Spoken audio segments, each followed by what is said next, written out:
우리 왕가 사는 남자 잘 봤습니까? 우리 교육자들이 애를 많이 쓰고 있습니다.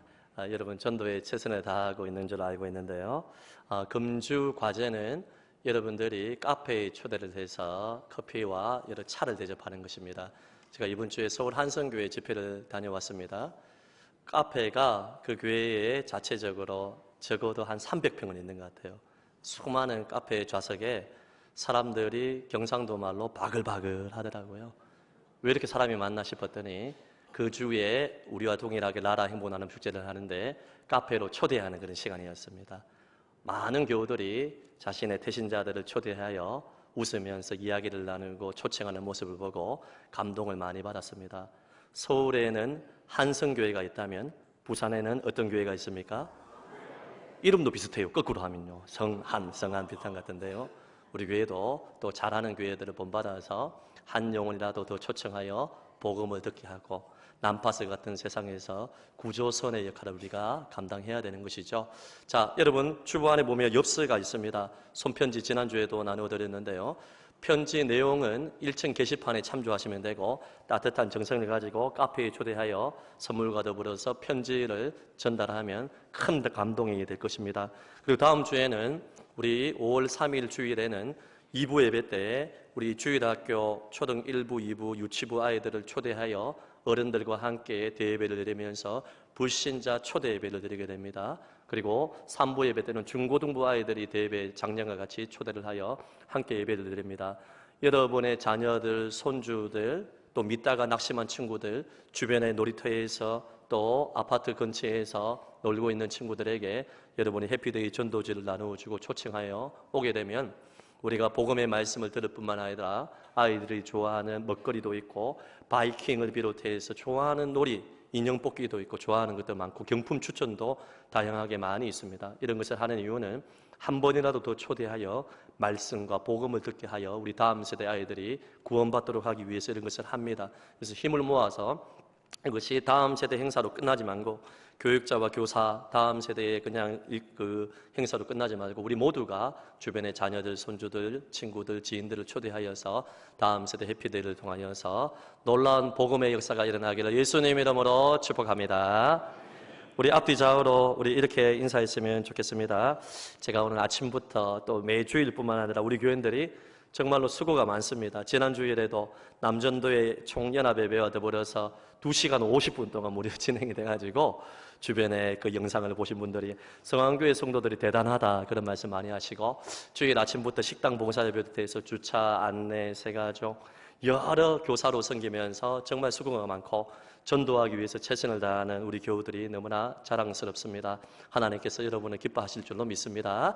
우리가 귀한 섬김이 너무나 귀한데요. 이렇게 인사하겠습니다. 당신의 섬김이 천국에서 해같이 빛날 것입니다.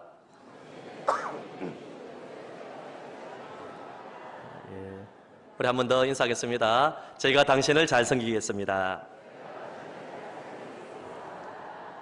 마지막으로 인사하겠습니다. 전도합시다. 감사합니다. 제가 한성교회 가서 우리 교회 전도 잘한다고 소문 많이 냈습니다. 그래서 서울에서도 우리 교회 탐방을 올 것 같은데요. 우리가 뭐 다른 사람 때문에 의식해서 그런 게 아니라 한 사람이라도 더 전도하여서 복음을 듣게 하고 구원받는 사람이 우리 장로님 기도하신 것처럼 날마다 더해지는 교회. 할렐루야. 오늘 설교 로마서 순서 설교 9번째인데요. 설교 제목 따라하겠습니다. 믿음과 기다림의 상관관계. 믿음과 기다림의 상관관계. 히브리서 11장에 보면 믿음은 바라는 것들의 실상이요 보이지 않는 것들의 증거라고 이야기를 했습니다. 이 실상이라는 것은 실체와 같은 것입니다. 그림자가 있으면 사람의 실체가 있다는 것을 우리가 알지 않습니까? 그림자가 있다는 것은 반드시 실물이 있다는 것입니다. 믿음도 마찬가지예요. 실상이 있다는 것은 응답이 있다는 것입니다. 여러분, 이 실상이 무엇이냐 좀 이해가 좀 어려운데요. 한번 볼까요? 이 실상은 헬라어 단어로 히포스타시스인데 이것은 복합어입니다. 밑에라는 휘포 그리고 받침대로 받친다 히스테미가 더해져서 히포스타시스라고 실상인데요. 하나님의 응답을 얹어놓는 밑받침대입니다. 그릇과 같은 것입니다. 밑받침대와 같은 것입니다. 응답이 반드시 있는데 밑받침대가 있어야 되는 것, 받쳐주는 것이 있어야 되는 것입니다. 우리 꽃병을 보게 되면, 여러분이 화병을 모를 것 같이 가져왔습니다. 꽃병을 쭉 보게 되면, 여러분 꽃이 응답이라면 저 꽃 받침대는, 그 화병은 바로 실상이라고 볼 수가 있는 것입니다. 실상이 있고 하나님의 응답의 꽃이 선물로 주어지는 것입니다. 너무나 응답이 중요하지만은 믿음 없이는 실체가 이루어지지 않는다는 것입니다. 아직 눈에는 아무것도 안 보여도 하나님 말씀 안에서 이미 현실인 것을 우리가 붙들어야 된다는 것이죠.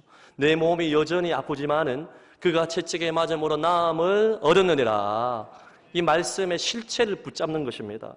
응답받기 이전에 하나님이 일하고 계신다는 것을 말씀으로 실상을 붙잡는 것이 바로 믿음의 요소라는 것입니다. 지난주에 말씀드린 것처럼 죄 사함의 은총은 100% 하나님의 선물입니다. 그러나 그 선물을 받는 손이 필요한데 그 손이 바로 회개요 믿음이라고 말씀을 드렸습니다. 하나님의 100% 전적인 은혜로 죄 사함의 은총을 받고 예수 그리스도의 보혈의 피로 죄 씻음을 받지만 그 선물을 받는 손이 회개와 믿음입니다. 내가 죄인임을 인정하고 하나님의 은혜만이, 보혈의 능력만이 내 죄를 사할 수 있다는 것을 믿을 때 우리가 구원을 받는 것입니다.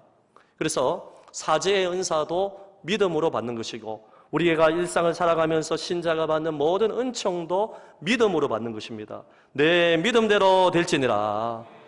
예수님께서 항상 하신 강조의 말씀은 내 믿음대로. 그래서 여러분, 그렇다면 도대체 믿음의 구체적인 내용이 뭐냐? 믿음은 무엇입니까? 첫째로 따라하겠습니다. 믿음이란 말씀 위에 서는 것이다. 믿음이란 말씀 위에 서는 것이다. 여러분, 믿음은 합리적인 생각에 기초한 것이 아닙니다. 우리 기독교 신앙은 이성적인 요소들이 많이 있어요. 하나님이 우리에게 주신 지성을 가지고 하나님의 말씀을 분별하는 건 너무너무 필요한 것입니다. 하지만 많은 요소들은 초이성적인 것입니다. 과학으로, 이성으로 이해할 수 있는 것이 너무나 많아요. 처녀가 잉태한다는 사실, 동정녀 마리아에게 의하여서 죄 없으신 그분께서 성령으로 탄생하신다는 것을 이성으로 받아들일 수 없습니다. 예수님이 물 위를 걸었다는 것 이성으로 받아들일 수 없는 것입니다. 말씀으로 하나님이 천지 만물을 창조한 것 이성과 과학으로 받아들일 수 없어요. 초이성적인 것입니다. 믿음은 느낌에서 서는 것도 아닙니다. 사람이 기분이 좋을 때도 있고 나쁠 때도 있고 아침에 기분이 다르고 저녁에 기분이 다르고 우리의 감정을 어떻게 의지할 수 있습니까? 믿음은 감정과 이성 위에 서는 것이 아닙니다. 여러분, 유명한 설교자인 스펄전 목사님이 여러분 이렇게 이야기를 했는데요. 시작. 인간이 하나님 앞에서 할 일은 계산적인 믿음을 갖는 것이 아니라 절대적인 믿음을 갖는 것이다. 계산은 하나님께서 하신다. 계산적인 믿음이 이성에 근거한 믿음, 이 정도면 괜찮겠지라고 생각하는 이 이성, 우리가 하나님의 일을 할 때에도 이성에 근거해서 합리적으로 해야 됩니다. 필요해요. 모든 일들을 의견을 나누면서 모든 회의를 통하여서 이성적으로 해야죠. 그런데 여러분, 때로는 하나님의 일을 할 때 여러분 그 느낌과 이성이 오지 않는다 할지라도 하나님께서 말씀하시고 하나님이 실상을 주시고 온 교우들이 기도했을 때 말씀에 근거해서 하나님께서 그 마음을 주신다면 이성을 내려놓고 초이성으로 역사하시는 말씀을 붙들어야 될 줄로 믿습니다. 우리 용인제일교회에 작년에 우리 장로님들과 함께 탐방을 갔는데 그 담임 목사님이신 임병선 목사님 기회가 되면 한번 우리 교회를 한번 모시기를 원하는데요. 그 목사님께서도 뭐라고 말씀을 하시느냐면 목회를 하는 동안에 이 정도 판단을 하고 했던 것들이 제대로 된 것이 없다는 것입니다. 무언가를 이루어져서 내가 노력해서 할 수 있는 것이라면 그것은 믿음의 요소가 필요 없다는 것이죠. 사람이 할 수 없는 것, 불가능을 가능하게 하고 없는 것을 있는 것 같이 부르시는 그 하나님을 향한 절대적인 믿음을 가지고 하나님의 온 공동체에 말씀을 주시고 은혜를 주시고 기도의 응답을 주었다면 사람의 생각을 초월하는 말씀 위에 서는 것이 믿음이라고 우리에게 도전해 주었습니다. 여러분, 유명한 설교자뿐만 아니라 많은 사람들이 그런 말씀을 했는데요. 토마스 왓슨이라는 사람이 이렇게 이야기를 했습니다. 이성이 걸어갈 수 없는 곳에서 믿음은 헤엄칠 수 있다고 했습니다. 파스칼이라는 위대한 철학자와 과학자와 수학자가 여러분 하나님을 향한 신앙이 투철했습니다. 이분은 하나님을 향하여서 우리 하나님은 철학자의 하나님도 아니고 과학자의 하나님도 아니고 성경에서 가르친 대로 믿는 자의 하나님이라고 말씀을 했습니다. 여러분, 믿음은 또한 감각에 의지하는 것도 아닙니다. 말씀드렸듯이 여러분, 예수님께서 물 위를 걷는 것도 이성적으로 생각할 수 없고 감각으로는 전혀 설명할 수 없는 것입니다. 하지만 예수님이 하나님의 아들이라는 것을 말씀에 근거해서 믿는다면 바다도 하나님의 창조물 아닙니까? 그럴 수 있는 것 아니겠습니까? 예수가 하나님이라는 것을 말씀을 통해서 믿는다면 감각에 의지하는 것이 아닙니다. 마르다와 마리아가 죽은 지 나흘이 된 오라비, 도저히 다시 살아날 수 없는, 여러분, 감각으로는 이미 죽은 지 사흘이 되어서 시체가 되고 썩는 냄새가 나는데도 불구하고 예수님께서 뭐라고 말씀했습니까? 마르다여, 내가 믿으면 하나님의 영광을 보리라. 여러분, 예수 그리스도께서 말씀하셨다면 그대로 말씀을 붙잡는 것이 믿음의 실제입니다. 믿음 생활을 하면서 많은 사람들이 말씀에 근거하지 아니하고 믿음으로 행하지 아니하고 보이는 현상으로 사는 사람들이 많이 있어요. 고린도후서 5장 7절에 이렇게 말씀하고 있는데요. 시작. 이는 우리가 믿음으로 행하고 보는 것으로 행하지 아니함이로다. 성도는 믿음으로 행해야 돼요. 말씀 위에 있어서 말씀이 말하는 대로 믿음으로 행해야 되는데 보는 것으로 행하는 사람들이 너무너무 많이 있다는 것입니다. 성도 여러분, 우리가 찬송을 불렀듯이 눈에는 아무 증거 보이지 않고 또 눈에는 아무 증거 보이지 않고 귀에는 아무 소리가 들리지 않아도 하늘이 무너지고 이 땅이 꺼져도 하나님의 말씀이라면 그대로 믿고 나아갈 수 있기를 예수님의 이름으로 축복합니다. 오늘 두 번째로 아브라함의 믿음을 살펴보고 우리의 믿음을 돌아보기를 원합니다. 오늘 아브라함이 대표적인 샘플로 나와요. 이 로마서의 사도 바울이 믿음을 설명을 하면서 아브라함의 믿음을 가져온 것은 그냥 위대한 믿음의 사람이 있었다 그 정도, 아브라함의 믿음을 본받는 것으로 그치지 아니하고 아브라함의 믿음이 곧 나의 믿음이고 여러분의 믿음이고 성도의 믿음이 되어야 된다는 것입니다. 오늘 우리가 읽지 않았지만은 로마서 4장 23절과 25절의 말씀을 보게 되면 그에게 의로 여겨졌다 기록된 것은 아브라함만 위한 것이 아니요. 24절에 보게 되면 의로 여기심을 받을 우리도 위함이니 곧 예수 우리 주를 죽은 자 가운데서 살리신 이를 믿는 자니라. 예수는 우리가 범죄한 것 때문에 내줌이 되고 또한 우리를 의롭다 하시기 위하여 살아나셨느니라. 무슨 말이냐? 바울이 아브라함의 믿음을 이야기하면서 아브라함의 믿음의 실체를 한마디로 딱 말씀을 드리면 이제 99세가 되고 100세가 되고 사라가 90세가 되어서 더 이상 폐경이가 되어서 도저히 아이를 낳을 수 없는 그러한 상경이지만은 여러분, 하나님은 죽은 자를 살리시고 없는 것을 있는 것 같이 부르시는 하나님이기 때문에 아브라함이 처음에는 믿지 못하다가 나중에는 하나님이 하신 약속의 말씀을 굳게 붙잡았어요. 그 아브라함의 믿음을 의로 여기시고 하나님께서 아브라함에게 있을 수 없는 아들을 선물로 주었는데요. 이 아브라함의 믿음과 동일하게 여러분 있을 수 없는 사건이 무엇입니까? 불가능해 보이는 사건이 뭡니까? 처녀가 여러분 동정녀 마리아의 몸에서 잉태한 사건, 하나님의 아들이 이 땅에 내려오신 성육신의 사건, 이성으로 믿을 수 없는, 정말 바랄 수 없는 일이지 않습니까? 그분이 온 인류의 죄를 위해서, 우리의 범죄함을 위해서 내오줌이 되고 십자가에서 살찢고 피 흘려 죽으시고 하나님의 그 아들을 3일 만에 부활시켜 준 사건, 이성으로 받아들일 수 없는 사건입니다. 초이성적인 것입니다. 그런데 여러분, 우리가 그것을 믿게 되면 하나님께서 그 믿음을 의로 여기셔서 우리를 구원하시고 죄 용서해 주시고 하나님의 아들, 딸로 삼아주신다. 할렐루야. 아브라함이 불가능한 것을 말씀에 근거해서 믿은 것처럼 우리도 예수 그리스도의 십자가와 부활, 있을 수 없는 사건, 불가능해 보이는 그 사건을 믿음으로 받아들이게 되면 우리도 구원받는다. 할렐루야. 이것을 보여주기 위해서 아브라함의 믿음을 샘플로, 모델로 우리에게 보여주는 것입니다. 말씀드렸듯이 로마서 4장 19절에도 나오잖아요. 여러분, 믿음을 선택할 때 아는 것, 지성으로 그치지 아니하고 믿음으로 모든 것을 받아들였는데 로마서 4장 19절에 그가 100세가 되어서 자기 몸이 죽은 것 같고 사라의 태가 죽은 것 같음을 알고도 믿음이 약해지지 아니하였다. 여러분, 100세가 된 사람이 어떻게 자녀를 낳습니까? 사라가 이제 90세가 되었는데 폐경기가 되어서 할머니가 되었는데 어떻게 아이를 낳아요?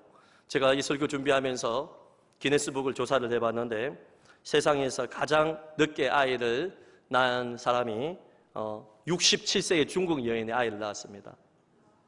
여러분, 가능성이 있습니다. 생육하고 번성을 하는 주님의 말씀에 순종하시기를 바랍니다. 아멘 한 사람에게 응답이 있을 줄로 믿습니다. 우리 장로님 근사님 아멘 할 줄은 긴장을 했는데요, 제가요. 여러분, 67세도 있을 수 없는 일이에요. 그 중국이 그 기네스북을 기록할 때 그 사람이 실제 호적이 맞는지 안 맞는지 모르겠어요. 67세 안 됩니다. 그런데 여러분 90세입니다. 정확하게 말하면 89세. 여러분, 있을 수 없는 일이에요. 아브라함도 처음에는 못 믿었습니다. 의심했습니다. 여러분, 75세의 부름을 받아서 이제 아들이 내 씨로 말미암아 약속의 자녀를 주고 예수님이 탄생할 것이고 하늘의 별과 같이 많아지고 바다의 모래가와 같이 내 자손이 많아지겠다. 75세고 아내가 65세 정도 되니까 마지막 희망의 끈을 갖고 있었는데 10년이 지나고 가나안 땅에 입성한 지 10년이 지났는데도 불구하고 아내가 완전히 할머니가 되었음에도 불구하고 하나님의 약속의 기미가 보이지 아니하니까 아브라함이 불신앙 선택했잖아요. 자신의 엘리에셀이나 하나님 앞에 잘 살기 원합니다. 내 종이 후사가 되었으면 좋겠습니다. 불신앙의 말입니다. 그리고 여러분, 나중에 10년이 더 지나고 나서 아이를 낳지 못하니까 85세 때 되는 나이에 하갈을 취하여, 사라도 불신앙이죠. 하갈을 허락했습니다. 이스마엘을 낳았어요. 이 심각한 불순종입니다. 불순종. 아브라함도 거짓말도 했고 불순종도 했고 믿지 못하는 의심과 두려움 가운데 있었습니다. 하지만 하나님이 아브라함을 설득했습니다. 창세기 12장, 15장, 17장, 22장 계속해서 설득하시고 명령하시고 말씀을 주었을 때 아브라함이 마지막에 믿어진 거예요. 근데 얼마나 감사한지 아브라함의 그 믿어지는 은혜, 그 믿음을 의로 여기시고 하나님이 후손의 복을 주었거든요. 저와 여러분도 마찬가지입니다. 우리는 허물과 죄로 죽은 존재예요. 영안이 가려워져서 하나님을 알지 못했던 존재인데 하나님이 믿어지는 것, 예수님의 십자가와 부활이 믿어지는 것을 그것을 의로 여기시고 우리를 구원해 주셨습니다. 여러분, 놀라운 하나님의 은혜인 것입니다.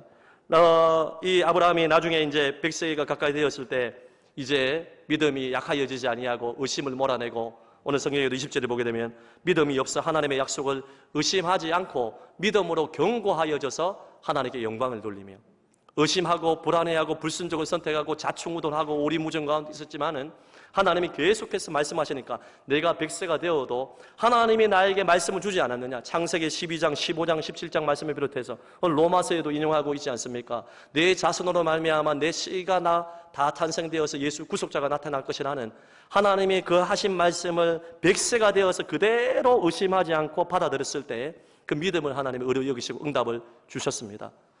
여러분, 우리가 믿음 생활할 때, 이 땅을 살아갈 때 의심과 불안과 두려움이 찾아옵니다.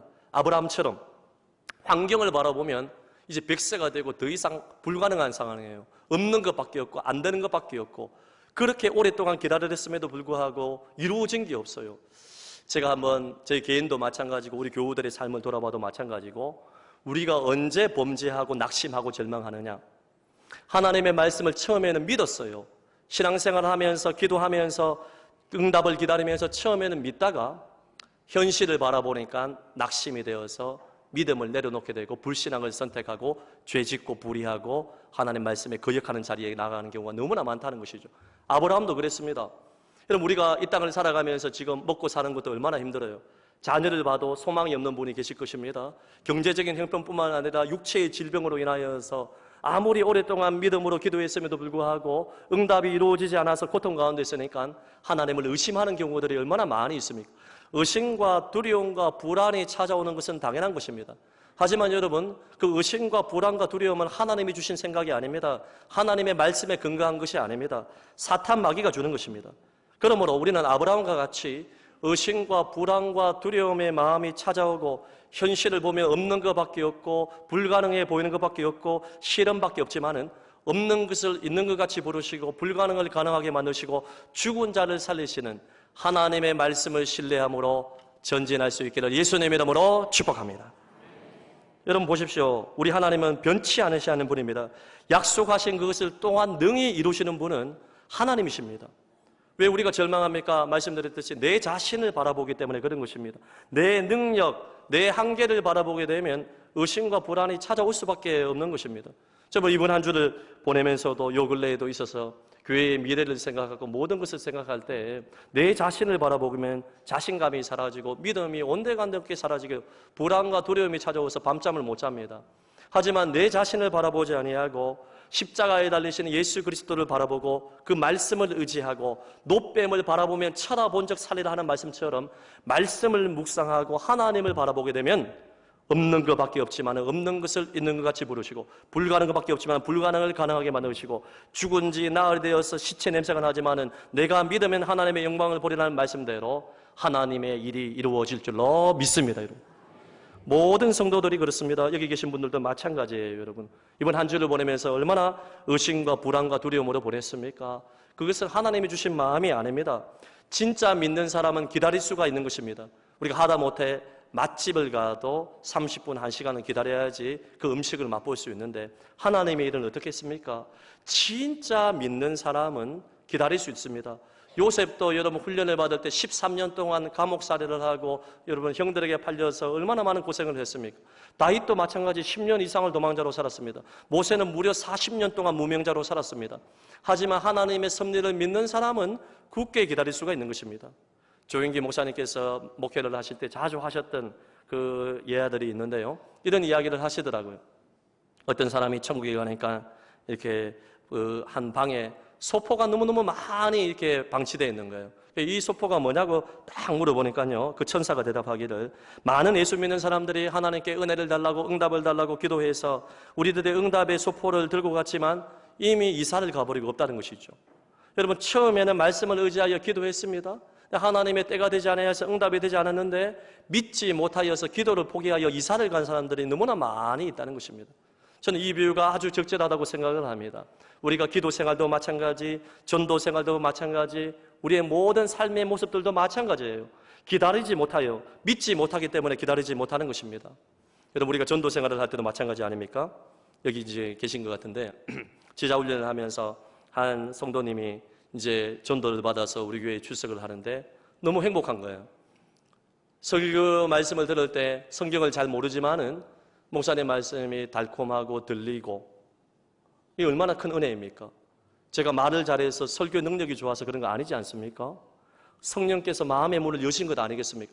성경을 잘 모르지만은 자꾸만 마음판에 와닿고 교회가 오고 싶은 마음이 들어서 나라 행보 나눔 주제의 주변 사람들에게 소개를 하고 초청을 하고 전도를 했는데 사람들이 거절을 해요. 뭐 면박을 주기도 하고 교회 다녀봤자 뭐하노 이런 말을 들으면서 목사님 너무나 낙심이 되고 이제 겁이 납니다 이렇게 말씀을 하셨는데 제가 그랬습니다. 한 번에 되는 것은 없습니다. 모든 것을 기다려야 됩니다. 때가 있습니다. 하나님께서 택한 백성을 완전히 구원하신다는 그 믿음을 가지고 계속해서 눈물로 씨를 뿌리시고 도전하시기를 바랍니다. 이런 말씀을 드렸습니다. 전도만 그렇습니까? 기도도 그렇고 우리의 모든 삶도 마찬가지예요. 여러분 중도 하차하고 기도를 그만두고 전도를 포기한 사람들이 얼마나 많아요. 우리의 삶 가운데 하나님이 모든 것을 예비하시고 약속의 말씀을 주었음에도 불구하고 그것을 믿지 못하고 당장의 현실을 바라보고 무너진 사람들이 얼마나 많이 있습니까? 그러므로 저와 여러분은 아브라함의 믿음과 같이 현실은 아무것도 보이지 아니하고 아내가 폐경기가 와서 이제 모든 것이 끝났다 할지라도 없는 것을 있는 것 같이 부르시고 죽은 자를 살리시는 하나님을 바라보고 믿음으로 하나님의 약속을 쟁취할 수 있기를 예수님의 이름으로 축복합니다. 자, 그렇다면 마지막 결론적으로 어떻게 믿을 것인가? 서론을 반복해서 여러분에게 강조합니다. 우리의 믿음의 근거는 말씀이라 했죠. 말씀대로 믿으시기를 바랍니다. 성경 말씀을 왜 묵상하고 설교를 듣고 왜 금요 성령 집회를 참석하고 새벽을 깨워서 만나를 먹어야 되느냐? 말씀이 우리 마음 가운데 있을 때 그 말씀을 바라보게 될 때 말씀대로 믿을 때 응답이 있기 때문에 그런 것입니다. 사람들은 어쩔 수 없습니다. 여러분 부정적인 방향으로 흘러갈 수밖에 없는 것입니다. 여러분 한 주간 살아오면서 어떤 생각을 하고 어떤 말을 했는지 한번 쭉 생각해 보세요. 긍정적이고 창조적인 믿음의 생각을 하고 성경 말씀이 제시하는 그런 은혜의 생각을 하는 것보다는 가만히 내버려 두면 의심과 불안과 부정적인 말과 불의한 말들을 하고 내 마음의 모든 생각들이 하나님이 기뻐하지 아니하는 그러한 생각을 할 때가 얼마나 많이 있습니까? 사람은 가만히 내버려 두면 육체의 소욕의 생각대로 살아갈 수밖에 없는 것입니다. 아브라함도 어떻습니까? 하나님의 말씀이 마음판에 새겨지지 않을 때는 의심했습니다. 불안했습니다. 거짓말했습니다. 불의했습니다. 여러분 인간적인 방법을 선택했습니다. 그 결과가 얼마나 비참합니까 여러분? 우리는 성경 말씀대로 믿어야 되는 것입니다. 믿음이 흔들리지 않기 위해서 말씀 위에 굳게 서야 돼요. 나중에 결단성을 모르겠지만은 굳게 서리 영원하신 말씀 위에 굳게 서리. 사람은 한계가 있고 영원하지 않지만 하나님은 영원하신 분입니다. 하나님의 말씀은 굳게 우리가 신뢰할 수 있는 반석과 같은 그러한 존재가 된다는 것을 우리는 알아야 되는 것입니다. 부정적인 생각이 찾아올 때 가만히 있으면 안 됩니다. 말씀으로 물리쳐야 되고 예수의 이름으로 몰아내야 되는 것입니다. 우리의 자녀, 가정을 생각하고 남편, 아내, 내 미래를 생각할 때 자꾸만 어둠의 생각, 부정적인 생각, 과거의 상처가 떠오르고 트라우마가 생각이 나고 안 되는 것, 못하는 것, 환경만 바라보게 만들고 사업과 직장의 어려움만 생각을 하면 스트레스를 받아 밤잠을 이루지 못하는 어둠의 생각, 부정적인 생각, 그것이 맞는 생각이라 할지라도 교회에는 맞는 생각을 하는 곳이 아니고 맞는 말을 하는 곳이 아니라고 했잖아요. 그것이 현실에 맞다 할지라도 모든 것이 벼랑 끝에 있다 할지라도 우리는 그 생각에 몰두하면 안 돼요. 그 모든 생각을 다 내려놓고 하나님의 말씀을 바라볼 수 있기를 예수님의 이름으로 축복합니다. 이스라엘 백성들이 민수기 21장에 불평하고 원망하고 하나님을 대적했을 때 불뱀에 물려 죽어가고 있을 때 주님께서 구원의 방책이 무엇입니까? 노뱀을 달라는 것입니다. 여러분 이성적으로 생각해 보세요. 지금 불뱀에 물려 죽어가고 있는데 노뱀 바라보는 게 무슨 상관이 있어요? 해독제를 가져와서 치료를 하든지 다른 인간적인 방법으로 모든 것을 해야 되는데 노뱀을 바라보라는 것은 믿음이 없으면 안 되는 거예요. 근데 하나님이 모세를 통해서 말씀을 주었기 때문에 노뱀은 예수님 상징하는 거잖아요. 나를 정말 내 마음의 어떤 근거를 두는 것이 아니라 십자가에 달리신 예수 그리스도의 말씀을 바라보고 쳐다본 적 살리라는 그 말씀을 의지하여 믿음으로 바라볼 때 살았잖아요. 우리는 여러분 늘 부정적인 생각들과 어둠의 말들을 하는 경향들이 많이 있습니다. 우리의 목회 칼럼에도 제가 말씀을 드렸는데 여러분 집에 가서 한번 들어보세요. 인디언들이 2만 번 반복하면 그대로 말한 대로 이루어진다 이야기하는데 사실 그것은 신념이에요. 제가 목회 칼럼 후반부에 이제 그 얘기를 첨가해서 이제 믿음으로 말씀을 드렸는데요. 사실 계속해서 말을 되뇌는 것은 신념에 불과합니다. 하지만 우리가 말하는 것이 하나님의 말씀에 근거한 것이고 하나님이 이미 내게 주신 메시지라면 그 메시지를 붙잡고 마음판에 새기면서 계속해서 말하는 것은 선포의 능력이 있는 줄로 믿습니다. 신념이 아니면 기독교는 신념이 아니라 하나님의 말씀에 근거한 종교예요. 말씀을 계속해서 묵상하고 말씀을 되새기고 말씀을 선포하게 되면 그대로 이루어지는 것입니다. 이사야 55장 11절 말씀에 보면 이런 말씀이 있습니다. 시작. 내 입에서 나가는 말도 이와 같이 헛되이 내게로 되돌아오지 아니하고 나의 기뻐하는 뜻을 이루며 내가 보낸 일에 형통함이니라. 아멘. 보십시오. 예수님 하나님께서 친히 말씀하셨죠. 내 입에서 나가는 말도 헛되이 부메랑같이 내게로 되돌아오지 아니하고 하나님의 말씀이 나가게 되면 하나님이 기뻐하신 뜻을 이루고 역사가 일어나고 내가 보낸 일을 행통하게 된다. 할렐루야. 그러므로 저와 여러분은 하나님의 말씀을 바라보고 그 말씀을 묵상하고 그 말씀을 선포해야 되고 우리의 입술의 고백도 달라져야 되는 것입니다. 매일 안 된다, 못한다, 끝났다. 여러분 짜증과 불평과 원망의 말을 하게 되면 그대로 돼요. 하지만 하나님께서 내게 주신 말씀, 택한 백성을 사랑하고 지키고 보존하고 내가 너를 떠나지 아니하겠다, 내가 너를 붙들겠다, 회개하고 돌이키는 자에게, 십자가를 믿는 자에게, 부활의 능력을 의지하는 자에게 죽어도 살리라. 할렐루야. 내가 믿으면 하나님의 영광을 보리라. 믿음의 말을 하고 믿음의 선포를 우리는 해야 되는 것입니다. 성도 여러분, 이제 이 말씀을 들은 저와 여러분은 이제 완전히 달라져야 돼요. 내 믿음대로 되리라 하신 그 하나님의 말씀을 의지하여 내 환경을 바라보지 말고 오직 하나님의 말씀을 바라보며 우리의 삶을 달려가야 되는 것입니다. 성도 여러분, 말씀의 결론을 맺겠습니다. 믿음과 기다림의 상관관계가 있습니다. 진짜 믿는 사람은 중도 하차하고 낙심하지 아니하고 끝까지 기다릴 수가 있는 것입니다. 여러분 가운데 절망의 벼랑 끝에 있어서 환경이 어려운 가운데 있어서 없는 것밖에 없고 안 되는 것밖에 없고 가정을 바라보고 직장을 바라보고 나를 생각해도 부정적인 그 환경이 정말 맞는 말이라 할지라도 여러분은 그 환경을 바라보지 말고 하나님의 말씀을 바라보고 믿음으로 기다리고 하나님의 일하시는 실상을 붙잡아서 믿음이 실제가 되고 그리고 모든 없는 것이 있는 것이 되고 불가능이 가능하게 되고 죽은 자가 살아나는 역사, 이러한 응답을 체험하는 간증의 주인공들이 다 되시기를 예수님 이름으로 축복합니다. 들은 말씀 기억하며 우리 손뼉 치며 찬송하겠습니다.